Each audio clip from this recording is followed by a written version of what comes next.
think it's going to end with everybody changing their habits. Just start working now, otherwise we won't have time. We're going to be out of oil within a few years.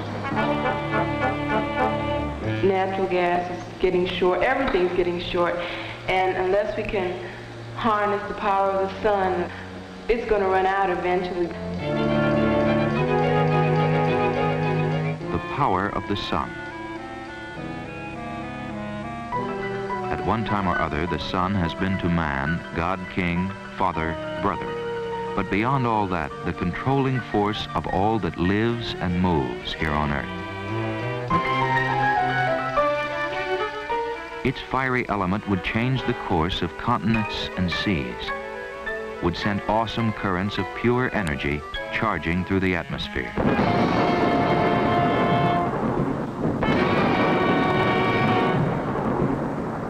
Working with other elements, the sun would first stir life on our planet.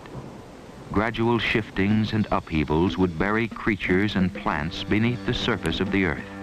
There, subjected to time and tremendous pressures, they would fossilize, eventually turning into huge reservoirs of oil and gas and coal. Billions of years would pass. Then, from these underground beds of fossil fuels, man would draw the means for duplicating, in his small way, the power generated by the sun. At first, energy was used for heat and light. Its uses multiplied slowly, then faster and faster, until finally the fuse was lit for a virtual energy explosion that would affect all aspects of our lives.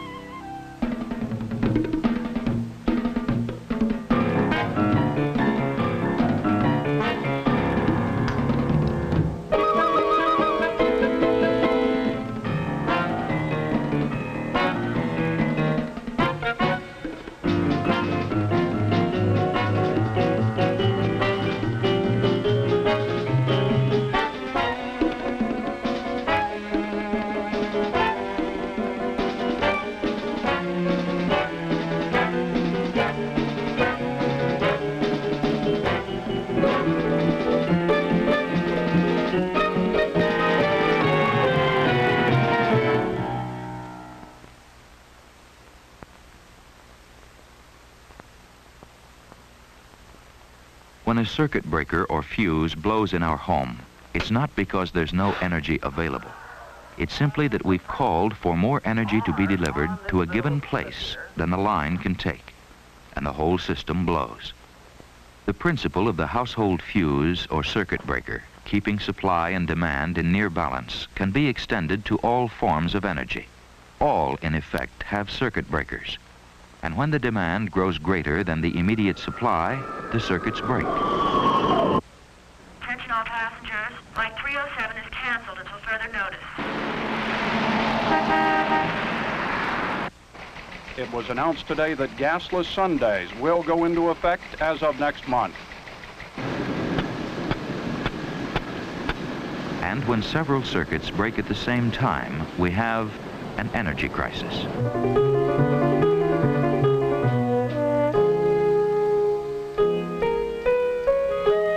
We're in an energy crisis now, and will be for some time to come.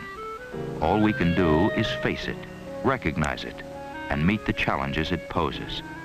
Ours is a crisis characterized by shortages of all kinds. We have at present an absolute shortage of natural gas. We cannot produce as much as we can use, as we are equipped to use in our homes and our factories. This situation is destined to continue indefinitely. And by indefinitely, I mean not only just the next few years, but as far ahead as we can see. Crisis is nothing new to man, whose progress from earliest times has been marked by a constant quest for new ways to harness and make use of energy resources. He learned to use winds to grind grain. Burning wood provided him with heat.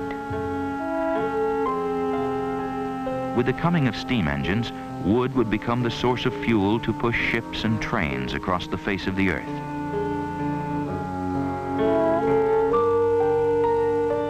Coal was the first fossil fuel to be exploited as a seemingly endless source of heat and power. We tunneled deep into the earth to dig it out. History is filled with references to oil, the fossil fuel we most rely on today. As far back as 300 BC, the Chinese drilled 3,000 feet for oil, using bamboo tubes and bronze bits. In 1859, Edward Drake drilled this country's first producing oil well near Titusville, Pennsylvania.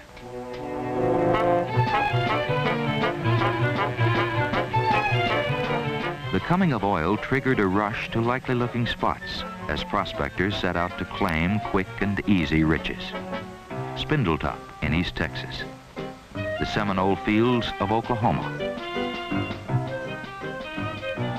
Edison's invention of the light bulb would lead to a world electrified and increase the need for coal and oil and natural gas to generate electric power. The gasoline engine demanded fuel to run our cars. Energy was something to use and use and use. As the pace of life quickened, we were into the 20th century. Now there were cars, trains, airplanes, appliances galore. Our industrial progress and economic growth was fired by what many seem to look on as endless energy. But warning signs were there. Until 1950, the United States could supply the energy needed.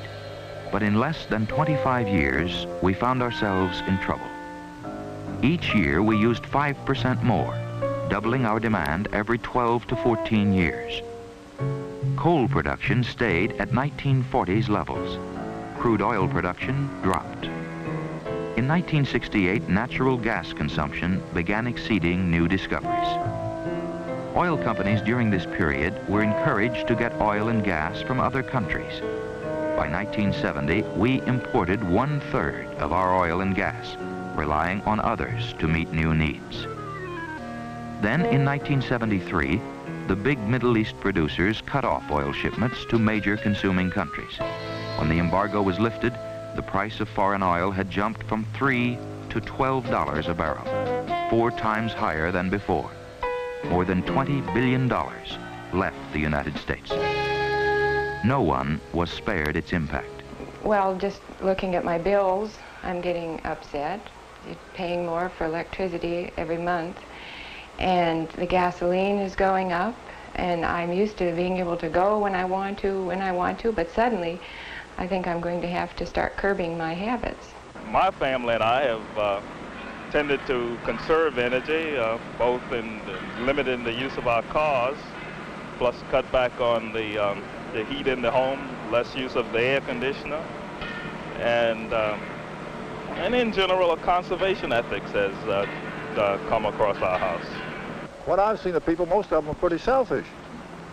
It's all right to let somebody else do it, but when it comes right down to home, why, they just want to go along the same old way.